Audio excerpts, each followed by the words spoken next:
Okay, so what happens is this is a two-step process. First, we measure the blank, and we can store the profile for later replication in a database in the computer. And then we can tell it to mill the blank. There's about 5 different sizes of blanks to basically do any key. And so a little milling head comes out, and it laterally mills the blank. Most profiles can be copied unless they're square cut profiles as shown on the right hand side. It won't do squares. And it won't do protrusions. Now the cool thing about this machine is that you can take a change key. Now think about this in the master key environment when you can't get the blanks. This is the problem with this machine. If you have access to the machine and you have access to a change key but not a blank key, this machine will replicate the change key and change it into a blank key. So you have no access problems for the blank keys. This is why this whole master keying issue has become so critical. And again, here's what the blanks look like, and here's what the cut keys look like. And what it does is it actually samples and approximates the words in the lock so it doesn't absolutely precisely represent the key. Now, what's really cool about this machine, I've been working with the manufacturer in Germany.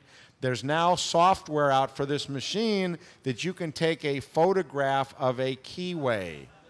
You gotta love science.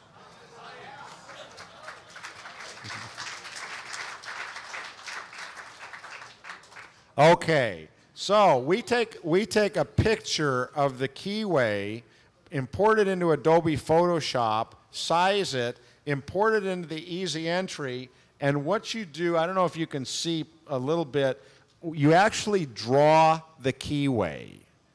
You draw it the way you want it to be, and then you store it in a database and you replicate the keyway.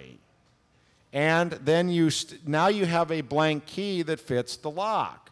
Now, you may have some special requirements. Let's talk about our friends at Schlage. Now, this is the database, how you store the profile, and then you can modify it. You can make it thinner, you can make it thicker, you can chop pieces off, you can add pieces, you can change sectional keyways in high security environments. You can do whatever you want. So, here's our friend Mr. Everest. This is an original Everest profile, and you can see how the undercut would prevent a standard blank from entering that keyway, which is it's a very clever design and patented.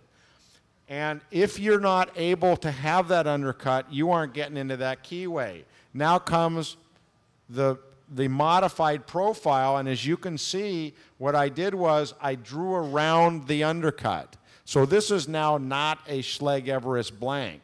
This is one that'll open this lock, and then my friend Ken Pearson at Peterson Manufacturing that makes the lock picks, he made a little pin that inserts into the lock and raises the check pin.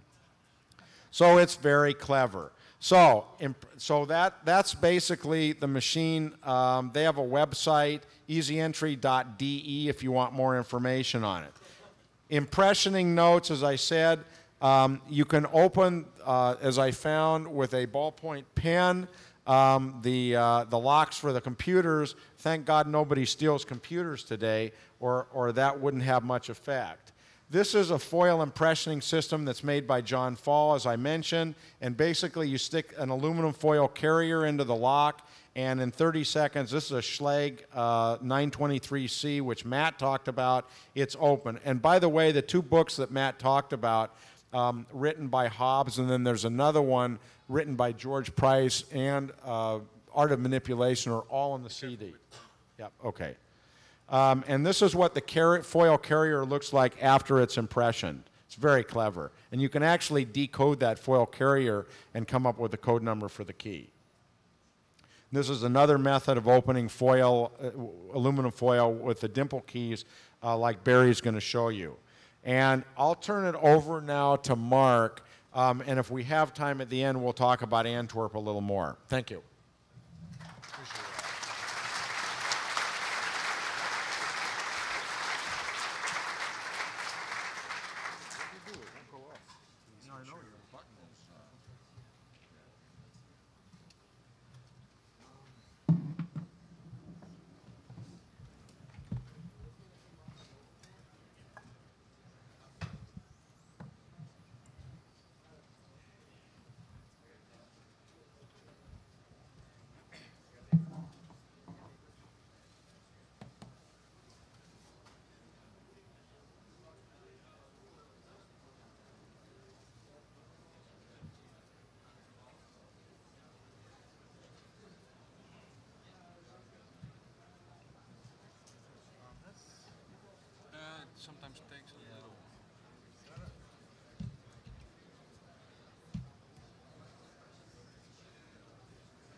get it? Sometimes takes us.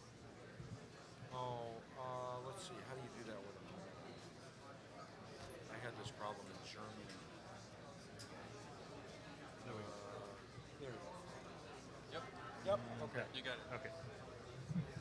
Hi there. My name's Marc Seiden, and I do physical security for a living. I break into things always when authorized. I usually require written permission. So I'm not going to repeat the stuff that these other fine people have said. I'll try to skip over. I have way too many slides because I was invited only yesterday. I'd like to step back a bit, though, and look at the bigger picture here, which is not focusing on locks, but focusing on the system issues. Locks are just one component which fit into a gestalt which most manufacturers don't even bother to understand. The users who install also don't bother to understand the context in which the lock or the things around it are installed. So this fits in a much bigger context of physical security, which has been getting smaller and smaller since 9/11, and a number of features in the enterprise environment, in the business environment, have been reducing physical security, specifically, for example, reliance on external parties, outsourcing and offshore development. That means you're depending on and colocation sites. This means you're depending on all these external people to do the security for you, rather than doing it yourself. Even in the enterprise, if you work in a business, you'll discover there's fragmented responsibility and authority between sysadmin and networking and legal and facilities, and often there are multiple sites, so there are different people in different locations that have responsibility for stuff, and there's a lot of gaps between these competing parties, so stuff will just fall into the cracks. There's very little budget for remediation of older facilities, problems with older facilities, like locks that were installed 35 years ago. Mostly the risk management mindset is insurance-oriented. You know, what do we stand to lose? How do we buy insurance to pay us for the loss, to cover us for the loss? Another problem is that the facilities people who have lots of functional power, they have this key ring, which can open anything, have very little status. So they might be in a cube instead of in a locked office. Moreover, they have very little training in how to make buying decisions, so the vendors sell them snake oil or products that don't work very well. Meanwhile, almost no solutions are open source. It's really hard to evaluate what the vendor products are unless you're somebody like Marc Tobias or you buy his book. And see, I'm even plugging his book. So the other problem, as Matt has pointed out, is that they strongly believe in security through obscurity. Their common cop-outs, rationalizations, excuses are, that's not my job, it's my vendor's problem, I don't consider that a plausible threat, we just have to do a little bit better than locks and keys, or we have to raise the bar just a few inches so they'll go to our neighbors. In a campus or a building, there's a lot of legacy to deal with. For example, partial height walls, hung ceiling, raised floor, wiring rooms in the wrong places like in the hallways, wire runs through public areas, doors that were installed 30 years ago, locks that are misinstalled. Now, at least you can ask yourself in the physical security world, is there a perimeter? You can't ask that in the networking context anymore because of wireless. Then there are, in the physical security world, there are also these back doors, and I don't mean the physical back door to the plant where the people go outside and smoke, but that is one of them. There's also the Knox box. It's this little box that sits on the side of your building and has the keys inside it, and there's a single key that all the firefighters and police officers have that opens that Knox box, and they take out the key ring, which opens the inside. So if they need to get in case of emergency, that's what you call in computer science a single point of failure. The Knox box is usually protected by a Medico cabinet lock. Another physical security problem in campuses or buildings is the local operating networks. That is, the building control is on a network itself. Usually it runs on power line or some other kind of network, and often these things are connected with the enterprise network. Sometimes these things also control the doors and the alarms. Multi-tenant buildings are a special problem because they have shared infrastructure and there's a lowest common denominator factor that comes in because the weakest tenant security policy probably is your de facto security policy. If they let anybody in, anybody can walk up to your front door. So colocation facilities are one of my favorites. I'm often hired to test the security at colos. And these are like gated communities, except when the motorcycle gang moves in down the street, you've lost all your security. Your co-tenant's weakest visitor and vendor policy puts you at risk. So let's get down to components now. There are things like doors, which are made of what? Are they single or double doors? Where are the hinges? Sometimes they're on the outside. Sometimes you can just take hinge pins off the doors. Then there are locks, pardon the ends. This is a PowerPoint wonderfulness. All these guys talk about locks. A few amusing problems with locks are that the best-selling tubular locks, Schlage, have deadlockers which are rendered ineffective by the biggest-selling electric strikes. These are often installed together, and the deadlocker just slips into the gap behind the electric strike. So you can just push back the bolt. The deadlocker doesn't work. I frequently see exposed electric strike wiring outside the protected area. Magnetic strikes, which are those things with the big magnets, not on uninterruptible power. And it's little realized that adhesive tape on the magnetic strike or any kind of coating reduces the holding strength dramatically according to an inverse cube law. Matt had some mathematics, so I have to have some mathematics too. Now, so key locks are often installed even on doors controlled by badge access control, so you have a parallel, weaker system by which you can get through. And often nobody knows who has the key to the keyed locks on the magnetic, on the doors controlled by the badge access system. So I won't talk about any of these lock cylinder issues because everybody else has, except for interchangeable core cylinders. Interchangeable core cylinders have a special key called a control key, which you can use to remove the core and replace it with a different core. In other words, rekey the lock quickly. The problem is that the control key is often even more universal than any master key. There's one control key for the whole system. And you can make a control key with one instance of a lock. One comment on Marc's description of systems that avoid the master keying vulnerability that Matt described is that you can still take apart any instance of any of these locks and figure out what the sidebar combination is. So, it leaves a trace. There's a hole in the door. Some lock has disappeared. Maybe a padlock has walked off. But you still only need one lock to reverse engineer the entire system. Marc, let me just Go ahead. Let me just make one comment. That's true if one sidebar code is used in the whole system. That is not true, as I said, if there's multiple sidebar codes that Medico and ASA have the capability of developing or generating, which no other system does. If you take a target lock with a different sidebar code than what you're going after, you aren't going to open it. Okay, that's the problem. Thank you. The real problem with physical locks is that revocation of rights is unacceptably difficult and expensive.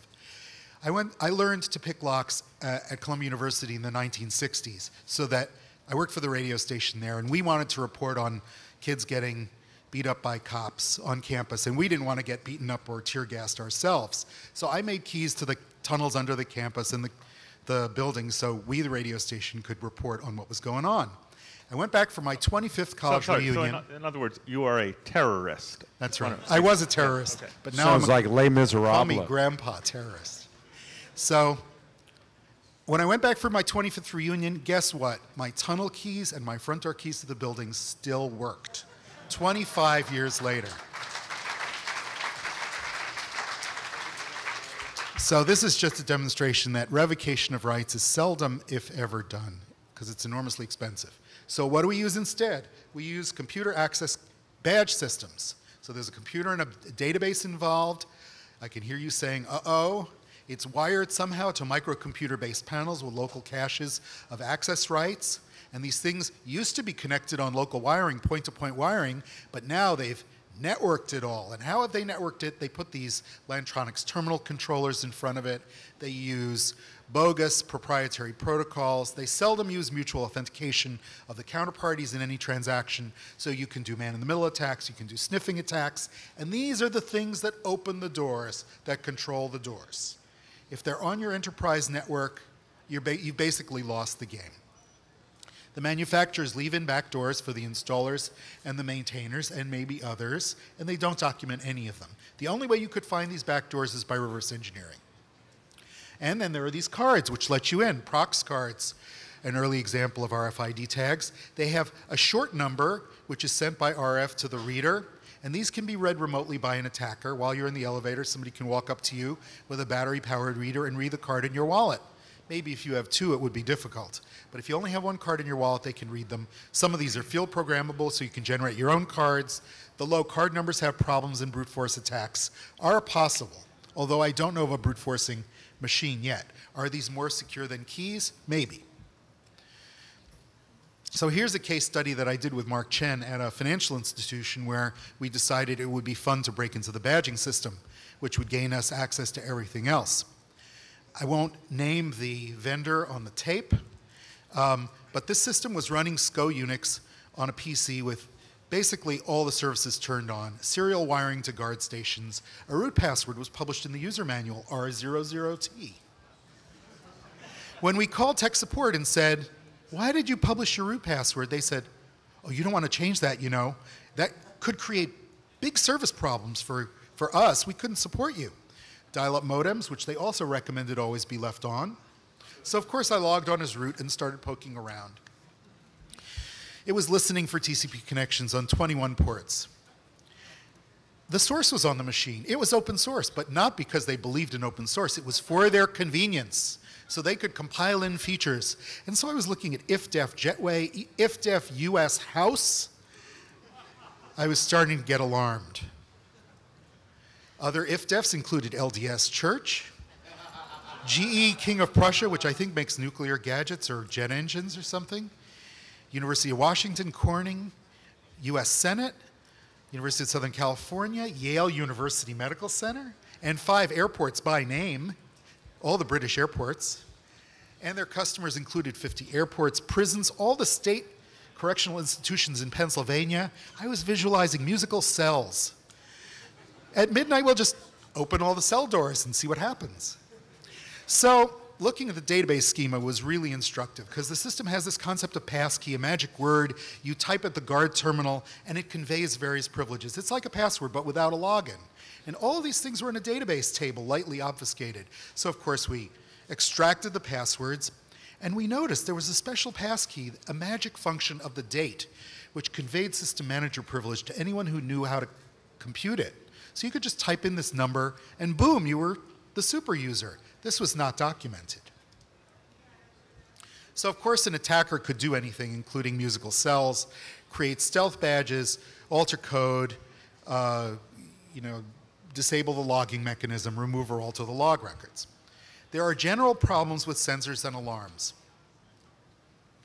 which I don't have time to talk about, or Barry won't have time to demo. I won't talk about video, but video has its pluses and minuses.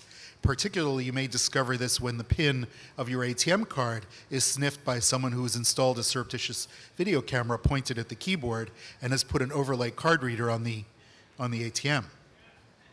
I'll just talk about this colocation case study. I was hired to test security at a big colo, one run by a publicly held company with vaults. They called them vaults, cages and cabinets on a raised floor.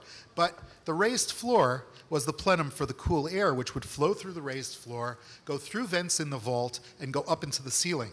So basically, this was just an enclosed area with an open floor and an open ceiling. Naturally, you could go over the ceiling or under the floor, but they said, we have passive infrared sensors. We're protected by motion sensors in our vault. So I decided to test it. I submarined under the floor, popped up, waved at the motion sensor. 20 minutes later, nothing had happened. So I walked out of the door, and I waved at the camera. I put up a sign saying, bust me. Nothing happened. I walked out the door with a PC. I mean, how did I get in the first place? I walked in the back door, and they buzzed me in because I had a legitimate-looking badge, which I had forged. So, of course, what you find out is that the motion sensor is for their convenience. It's a request to exit sensor. It shunts the switch on the door that enables you to leave without setting off the alarm. If you force the door on the way in, it would set off the alarm. But if you're walking out, no alarm. So they didn't ask themselves the question, how could somebody get in the space when nobody entered? There's been nobody in the space for 48 hours, but suddenly there's movement in the space. Isn't that abnormal? Well, no, because they have no integration between the motion sensing and the access control and the alarm. They're all disintegrated systems. Identity, I'll just leave you with one thought question, which is the last bullet here. Is it better for your colo to accept your driver's license or to issue you their own credential containing a shared secret or to check your face in a database? And my claim is that private credentials are much better these days because anybody can make driver's licenses.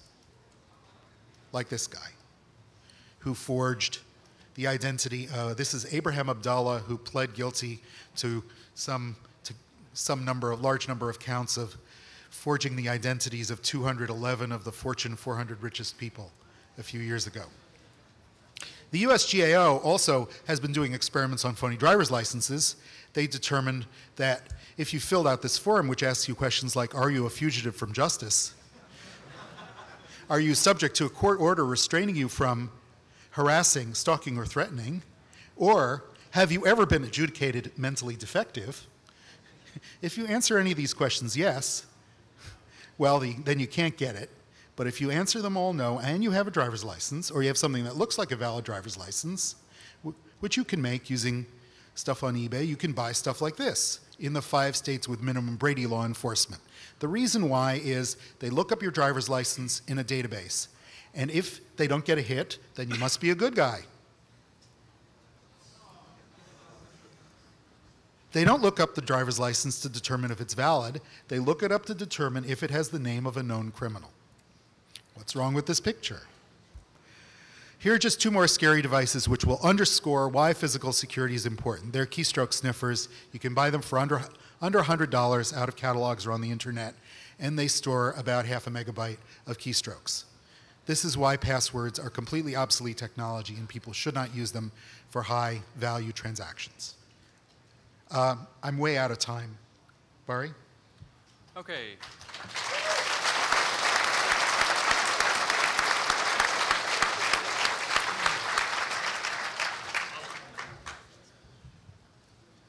Okay, then for the last 30 minutes, I'm going to do some demos, and then hopefully some people can ask questions as well. As many people of you know, I'm chairman of the Dutch sport group TOOL, which is spelled with 3 O's. It stands for the Open Organization of Lockpickers. And we kiddingly say that the 3 O's stand for you have to practice over and over and over again to become any good at lockpicking. Which really is true. I mean, at this moment, I'm very, very busy with my business, which is the cryptophone. That's where I spend most of my time designing a secure phone, which looks like this. It's an open, or the source code is available of this phone. We try to make a phone that is untappable and as secure as possible by publishing the source. And this really takes up a lot of my time. So unfortunately, I've not been involved in lockpicking for the last 2 years as much as I would like to. Fortunately, a lot of people from Germany and even some from France have helped me collect some nice tricks for you to show. And actually, it's a follow-up of what I did 2 years ago. The video that I did 2 years ago with Mike, who's sitting over there, is still available online. It's being downloaded a lot. It's downloadable for free. If you go to website, if you go to our website www.tool.nl with 3 O's, TOOOL.nl, you'll find a link to the free download of all the things that we did last year.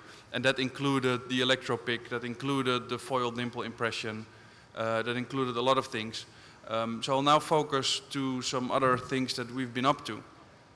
One of the things is that we're being recognized more and more as a serious party, as a serious player by the lock industry. For instance, we have found a severe, very extreme severe vulnerability in a lock that I will demonstrate now. I promised the guys that made the lock, the manufacturer, that I would put a little tape over their brand name because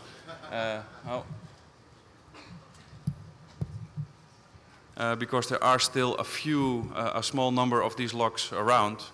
But what actually happened is that somebody came into the tool sport evening and said, well, you know, here's this nice lock and here's the key, and well, this of course works and it operates. But he found that if you insert a blank key and you put it into the lock, you put pressure on it, you take it out, but you leave the tip in, wiggle it a little bit, it's open.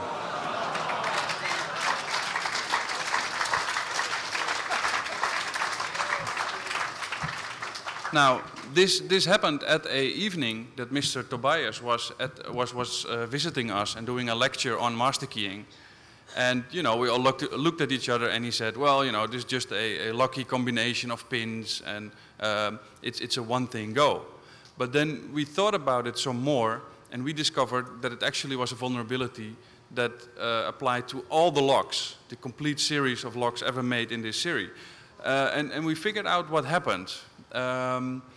The factory that manufactures these locks actually didn't manufacture all of it. They only did a part of it. What happened is that they bought the locks from a cheaper manufacturer, and when they got the locks, they were completely assembled, but they were filled with all the combination pins 3. So the pins would be all at the same length, 3, 3, 3, 3, 3, and they would have a blank key that looks like, that's cut a little bit deeper. There would be a whole line of ladies sitting there with a pinning kit.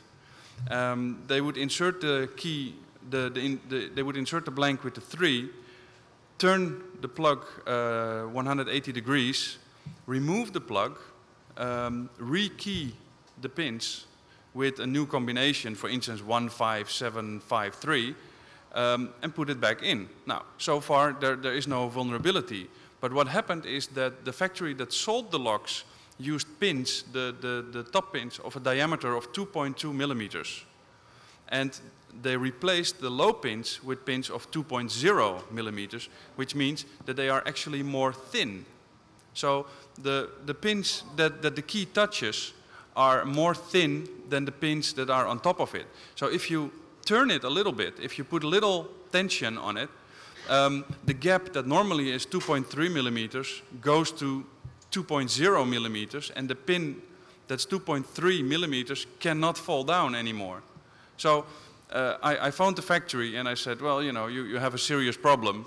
And they couldn't believe it. They said, well, you know, it cannot be that with a blank everybody can open this key within 2 seconds without any training. And remember, no physical evidence is there. I mean, when I pick a lock, I make scratches in the lock, and if you send a picked lock to a forensic laboratory, which the German sport group has got some experience with, the German forensic laboratory asked if they could pick some locks and examine them, and they could actually quite detailed explain this lock has picked with an electropick, this is done by hand, this isn't being picked at all. But with this technique, nobody would ever find out. So somebody could rob your complete house, and you know, you really have tough luck because there's nobody who can prove that you didn't lose a key or problems like that. So that gave us quite some credit to the industry, especially since we came to them. You know, we could have gone to the 8 o'clock news or whatever and make a big fuss out of it, but we didn't do that. We tried to be the good guys. This is such a serious vulnerability that, you know, we tried to, and they immediately closed the factory, and it took them 3 days and a weekend to think what was the best strategy, and they got all the locks back from the shop and etc. And you know, they handled it well. Okay, then about the lockpicking itself. I could explain how lockpicking works. I don't know if there's a need for that. How many people would like me to explain in detail why lockpicking is possible and how it can be done? Because it's been told many, many times before. And I will be downstairs at the second floor between 2 and 5. So I'll be there 3 hours teaching everybody who wants to pick locks. As Marc said, we have designed a special, it's already a collector's item, a special pick set. Normally the pick sets that people carry are extremely full with all sorts of impressive looking tools. But the thing is, for lockpicking, you only need actually one tool or two, or you always need a tensioner and something called the finger or the lifter. And this specific one we made has got 2 different ends, and this will open, if you spend enough time practicing, this will help you open, I don't dare to say exactly how many percent, but I would say 80% of the locks around you without any problem, as long as you practice, because the tools don't open the locks, you do, you open the lock. Okay, so if you want to learn to pick locks, just come downstairs between 2 and 5. Tomorrow morning there's going to be a Lockpick Championship. We'll put a nice reward on that, we'll put a nice prize on that. Okay, what's that? I'm not exactly sure about the time yet, so... okay, we got 15 minutes, okay. Well, I brought a whole lot of things to demonstrate, but since we're running a little bit out of time, I will go into the bump key. The bump key, as Marc already explained, is a key that is cut to its lowest position. Sometimes it's even cut a little bit below its lowest position. And what happens is that if you insert it into the lock,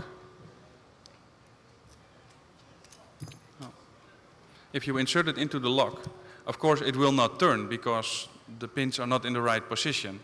What you do is you take out one click, so you remove it a little bit, and then you hit it. I'm not sure if I can do this on camera.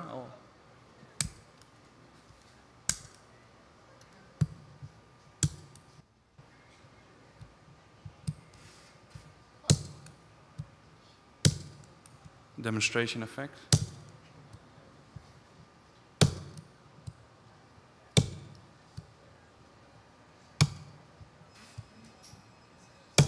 Open. Okay.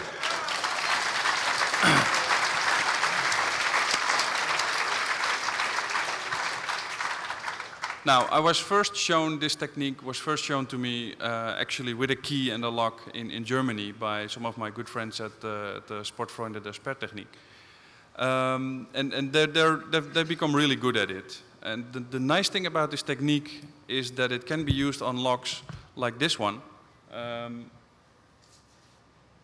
I'm not sure if you can see, but the keyway of this lock, it's an EVA lock, is extremely narrow. It's almost impossible to even get a tool in because it's warded all over the place. It's going zigzag. It's really extremely difficult. But luckily, with the bump key, it's no problem at all, or at least it takes a few blows to open it. If it blows in 2 times, yeah, it's open. So it just takes a little practice to do it. And as I told you, I didn't have much time to practice. Now, my good friend Oliver Diedrichsen from Germany explained me that this could also be done with dimple keys, with the high secure locks. So, but he also found that if you pull back one full notch, that it doesn't work well. So what he does is he cuts the keys, or he cuts the cuts in the key a little bit more to the tip of the key, and this will give you more space. And he made with with a hot glue stick from a glue gun, he made what he calls a buffer. And what happens is you insert it in the lock, and you have a little bit of play, but you cannot push it in. You cannot push it in too deep. You can only push it in a little bit. And I'll see if I can open this one.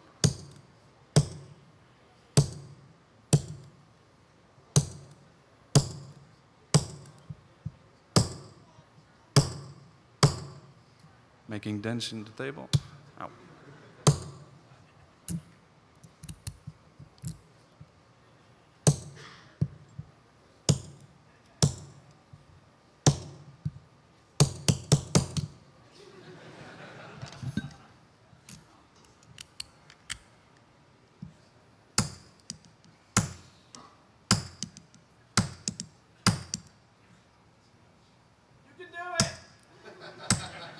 Okay, it's open.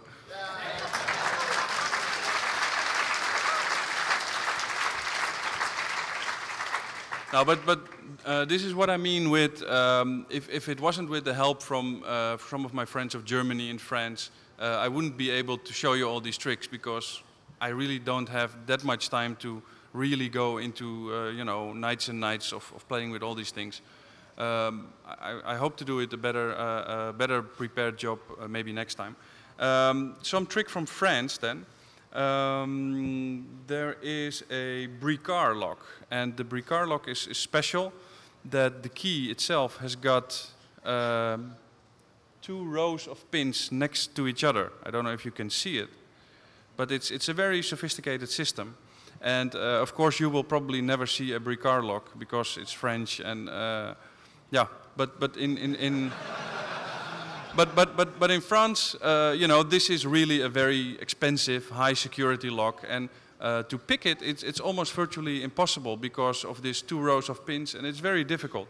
But my good friend Jean-Marie, he's thinking a lot about lock security, and he thought, well, it must be possible to make some sort of impressioning system. And as Marc already put out, with foil tape you can make some impressioning systems, but with this lock that seemed not to work.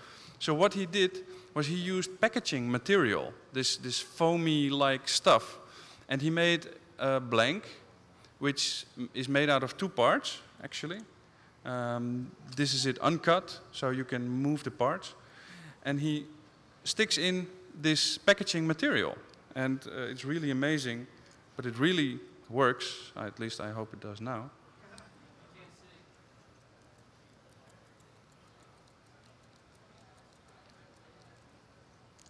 No.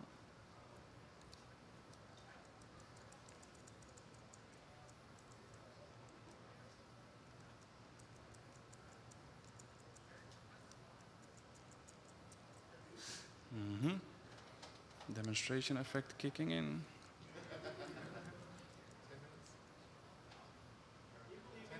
No, okay, but okay, I'm gonna remove it from the camera. Do you want people to queue up for questions while he's demoing? Yeah. Okay. Yeah. So while you're doing that, I have a quick question. What kind of lock do you have on your door? Okay. The reason, what is also my daytime job is making sure the physical security of the space around the cryptophone area. I mean, we're making secure phones to keep the bad guys out, but these bad guys have almost unlimited resources. So the thing is, I need to be at the state-of-the-art level of making sure that nobody enters our building without them compromising our computers or the systems that we work on. So I'm not going to tell you. Okay, it's open. It's open. It's turning. But I can tell you that a lot of computer security is involved. It's not only a mechanical system we use. I can tell a little bit. It's funny that. Oh.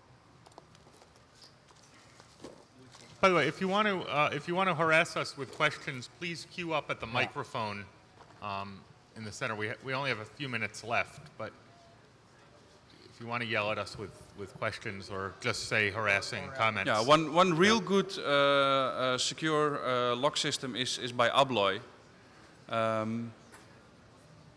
It works with disks, and I did open a couple of disk locks the last time from Abbas. But this is actually much more sophisticated. It's got a double locking bar, and if I was to recommend locks, it would probably be the Medeco M3, the ASA V10, and the Abloy systems, because these are really the high secure systems. Okay, if you have a question. Yeah, I have a question about the bump key method. Does that work on the majority of locks? Yeah, it works on an amazingly amount of locks. The only thing is you need time to practice. You really, if you think you can open any lock with 3 strikes with the first time you try it, you're wrong. But if you practice with it, you can open a large amount of locks. It works the same as a pick gun. It elevates the pins up. And it's a timing matter as well. So you need to strike, wait a fraction of a second, and then turn. If you turn at the moment that you strike, you're not going to open it. It's really a timing matter. It's really something. And are there any locks that method doesn't really tend to work on, or because of the style of the lock, or? Well, as I said, the Medicos, the ASA V10, the lock with the sidebar, and the Abloy, they're completely resistant against it. It works on a variety of locks. It works on padlocks, it works on door locks, it works on an amazing amount of locks. All right. Thank you. You're welcome. My friend Mike. Hi, Barry. First off, great presentation, guys. But the one thing that I think Mr. Tobias, if that's the right name, he was the only one who really touched on the fact that locks are one of the weakest links in all of security, and that you can cut through the drywall or go over the walls or under, as he said, in just that, in the general feeling of that. Now, considering that, when we talk about this lock has a terrible weakness here and that lock has a terrible weakness there, as a whole security-wide thing, do you really feel the lock is that important to the security chain? Yes, it is. It still is a point of attack. Yeah, I mean, I think one advantage is that from the attacker's point of view, if you attack the lock, you often leave very little forensic evidence. So one property of the lock, as opposed to punching a hole through the drywall, is that you don't discover the attack until much later. And so, that's one reason that locks are important to study in and of themselves. But it's absolutely true that these are just part of a larger system. And if you're concerned with securing something, you have to look at everything. Yeah, you really want defense in depth, which means locks, alarms, video, everything. The key distribution is often a problem. If you can find the facilities guy who's left the key in the coffee cup, well, and then you impression it, then you have forever entry. So it's not the lock that's the problem, it's the way the keys are stored. Okay. Hi. One of the questions that I have focuses more on the kind of like some of the automotive cars where you have the microchip embedded within the key system. Now, as far as the additional spin regarding like tumblers, or if there's something else needed to activate the chip so that the lock turns. So there are a bunch of different kinds of those. Some of them are really unsophisticated. Some of the earlier ones, with that computer chip turned out to just be a resistor, and with 15 or 16 different values. Actually, that was it's a pretty good system that's still out there because it's easy. Right. And it works. But some of them have challenge response these days. So they're really transponders with RFID. Challenge response is very sophisticated. So the problem is you can't tell what it is. By the way, why do you want to steal cars? Actually, something about a friend of mine who had misplaced one of his keys, and since Right. it cost about Good story. No, $500 for a replacement key from GM. I mean, yeah. Well, since he did. I'm not sure why you want to deprive those good people at GM of their $500 for your replacement key. So, I don't know. We have a couple minutes, so please, quickly. Can we take one more question? Actually, in addition to his, that's the Texas Instruments Tiris system that they're using. Challenge response-based RFID. I was actually about to ask you about that. Last question, because we have to be out of here, unfortunately. SpeedPass system uses the exact same technology. Have any of you gone into any sort of analysis of this? You can look at Dave Farber's list, interesting people. There has recently been a thread on EasyPass, FastPass, how it works. It's basically a very simple RFID. I have the equipment to read them down in my room right now. Say that again? I have the equipment to read them down in my room right Very now. good. Send me an email, would you? Yes. No problem. I think Please. let's each take a one sentence parting shot, since we have to be out of here right now. Okay. Well, thank you very much, and I hope to see you at the second floor between 2 and 5 today and tomorrow. Thank you very much.